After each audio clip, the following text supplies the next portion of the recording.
સુરતના વરાછામાં 20 વર્ષીય યુવતી સાથે યૌન શોષણ કરી તેના ભાઈ સાથે લગ્ન કરાવી દેનાર નરાધમની વરાછા પોલીસે ભાવનગરના મહુવાથી ધરપકડ કરી છે।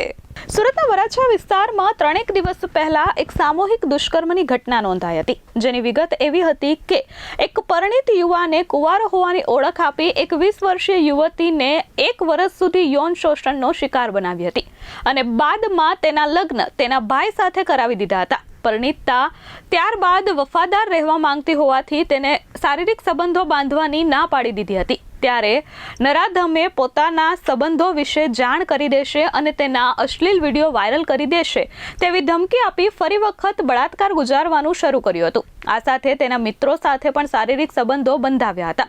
આ ઘટનાને મામલે કંટાળી ગયેલી પરિણીતા વરાછા પોલીસ મથકે પહોંચી હતી અને તેને પોલીસ ફરિયાદ નોંધાવી હતી, જે ફરિયાદના આધારે પોલીસે જે તે સમયે 3 આરોપીઓને ઝડપી પાડ્યા હતા, જ્યારે મુખ્ય સૂત્રધાર અને 2 સંતાનોનો પિતા અશોક સીધાને ભાવનગરના મહુવાથી પોલીસે ઝડપી લીધો છે।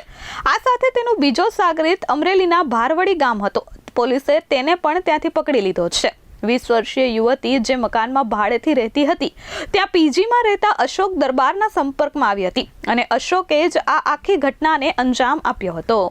હાલ પોલીસે બંને નરાધમોની ધરપકડ કરી કાયદેસરની કાર્યવાહી હાથ ધરી છે। Bureau report S24 news Surat.